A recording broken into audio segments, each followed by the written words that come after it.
기독교인들은 일요일마다 정기적으로 모여 함께 예배를 합니다. 그런데 이 예배 형식이 교회마다 조금씩 다르다는 걸 알고 계시나요? 한 교회에서만 신앙생활을 하신 분들은 이런 차이를 느끼지 못하시겠지만 여러 가지 이유로 출석하는 교회를 옮겨보신 분들이라면 이게 무슨 말인지 아실 겁니다. 물론 같은 교단 안에서는 대체적으로 비슷한 예배 형식을 가지고 있긴 합니다. 다만 어떤 교회에서는 예배 첫 몇 개의 순서는 자리에서 일어난 채로 참여하거나 신앙 고백 시간에 선서하듯 오른손을 든다거나 하는 특별한 점이 있기도 하죠. 어떤 교회는 클래시컬한 오르간 연주로 예배가 시작된다면 또 다른 교회는 밴드 형식의 신나는 음악으로 시작하기도 하고요. 교파의 경계를 넘어가면 이런 차이가 좀 더 크게 눈에 들어올 겁니다. 장로교회와 감리교회 사이에는 예배 순서는 물론 아예 예배당 구조의 차이가 있기도 하죠. 단조로운 배경에 강단이 높이 세워져 있는 루터교회의 모습과 정교하고 다양한 의식들이 포함되어 있는 정교회의 예배 모습은 한눈에 봐도 크게 다릅니다. 어떤 분들은 자신들이 가지고 있는 예배 형식이야말로 성경적인 것이고 그것을 절대로 바꿀 수 없는 것처럼 생각하기도 합니다. 조금만 형식에서 벗어나면 그야말로 큰일이라고 생각하시는 거죠. 아마 그런 분들은 예배 형식이나 순서에 관한 내용이 성경에 실려있지 않다는 걸 아시면 놀랄지도 모르겠습니다. 사실 오늘날 한국교회가 가지고 있는 예배 형식은 잘해야 100년도 안 되는 교회 전체의 역사를 두고 보면 꽤나 새로운 형식이기도 하죠. C.S. 루이스는 한 책에서 이 예배 형식에 관한 자신의 생각을 남긴 적이 있습니다.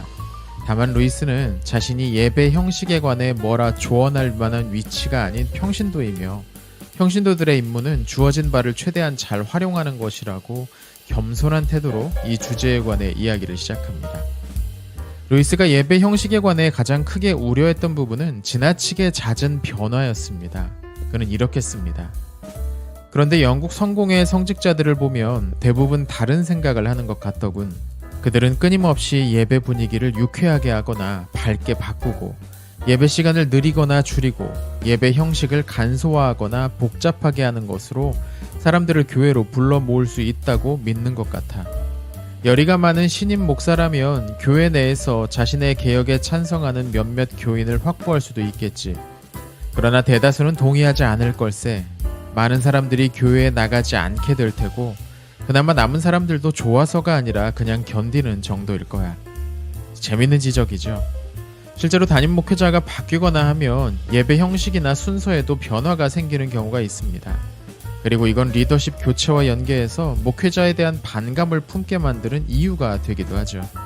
그래서 목회자들 사이에서는 어떤 교회에 부임하면 몇 년 동안은 아무것도 바꾸려고 하지 말라는 말이 돌기도 합니다. 루이스가 예배 형식의 변화를 줄여야 한다고 생각했던 건 단순히 보수적인 교인들의 성향을 대표한 게 아니었습니다. 물론 루이스도 나이가 있었으니 어느 정도 익숙한 것에 머물려고 하는 성향을 가지는 것도 자연스러운 일이긴 했지만요. 하지만 루이스가 예배 형식의 잦은 변화를 경계했던 보다 중요한 이유는 그렇게 함으로써 예배에 참여한 회중이 예배가 가리키는 그것에 집중하기보다는 예배 순서 자체에 지나치게 신경을 쓰게 될 수 있다는 점이었습니다. 이렇게 말합니다. 스텝에 신경을 쓰느라 몇 걸음인지 일일이 세어야 한다면 그건 춤추는 게 아니라 춤을 배우는 거라고 해야겠지. 편한 신발이란 신고 있다는 사실을 의식하지 못하는 신발이야. 눈이나 조명, 인쇄나 철자에 대해 신경 쓸 필요가 없어야 제대로 된 독서가 가능하지. 완벽한 교회 예배는 그 형식을 거의 의식하지 못하는 예배. 그래서 우리의 관심이 하나님께로만 향하는 예배일 거야. 너무 명쾌한 지적이죠. 루이스가 여기서 말하려고 하는 게 무엇인지 너무 적절한 비유를 사용해 보여주고 있습니다. 여기서 말하는 춤은 사교춤입니다. 오른발을 어디에 두고 그 다음 왼발을 어디로 옮기고 하는 것을 처음에 배우지만 춤에 익숙해지면 그런 이론들은 이제 잊어버리고 몸이 자연스럽게 박자를 따라 움직이게 됩니다. 그래야 제대로 된 춤을 출 수 있는 거죠. 루이스는 예배도 그와 비슷하다고 생각했습니다. 예배의 순서 하나하나의 의미를 생각하는 것도 물론 중요합니다. 처음에 배울 때는 말이죠. 하지만 결국 예배는 하나님께 나아가기 위한 수단, 도구인 것이고 그 도구에 집중하느라 하나님께 집중하지 못한다면 그 또한 제대로 된 예배가 아니겠죠. 그래서 루이스는 그 형식을 거의 의식하지 못하는 예배, 그러니까 아주 익숙해져서 그 형식들을 통해 자연스럽게 하나님만 떠올릴 수 있는 예배가 최상의 예배라고 생각했습니다. 그러나 예배 형식을 계속 바꾸면 이게 안 된다는 거죠. 여기서 끝이 아니었습니다. 루이스는 잦은 예배 형식의 변경이 가져올 수 있는 더 나쁜 상황을 약간의 유머를 섞어 하나 덧붙입니다.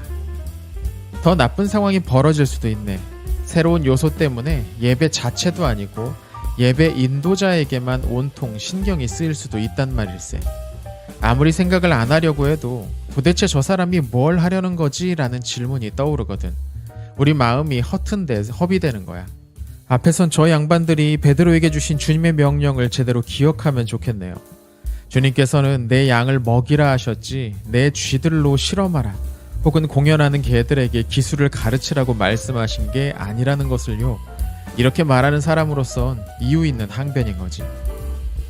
루이스는 어떤 특정한 종류의 교파가 가지고 있는 예배 형식이 가장 옳다거나 좋은 것이라고 말하는 게 아니었습니다. 오히려 그는 일정하게 유지만 된다면 거의 모든 예배 형식을 받아들일 수 있다고 말하죠. 하지만 익숙해질만 할 때마다 예배 형식이 바뀐다면 예배를 드리는 데에 조금도 나아질 수 없을 것이라고 덧붙이고요. 사실 루이스는 성공회 안에서도 가장 고풍스러운 예배 형식을 유지하고 있는 고교회파에 속한 교회에서 신앙생활을 주로 했지만 상황에 따라서는 얼마든지 다른 교회에서도 예배에 참여했던 것 같습니다.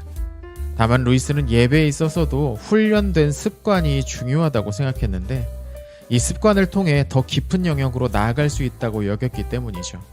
기도도 성경 읽기도 마찬가지로 다 훈련을 통해 습관이 될 때야 비로소 그 진가를 알 수 있는 것들입니다. 물론 중요한 건 예배 형식이 자주 바뀌지 않는 것 그 자체가 아닐 겁니다.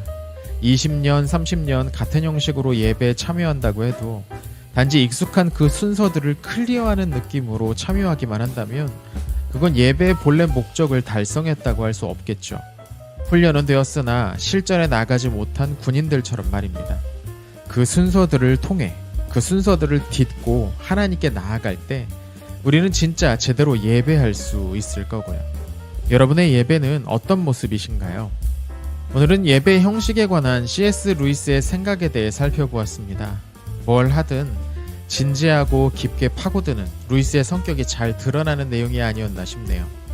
루이스의 의견에 여러분은 어떻게 생각하시나요? 오늘 영상이 괜찮으셨다면 구독과 좋아요, 좋은 댓글 부탁드립니다. 그럼 다음 시간에 루이스의 또 다른 생각을 소개하러 돌아오겠습니다. 시청해주셔서 감사합니다.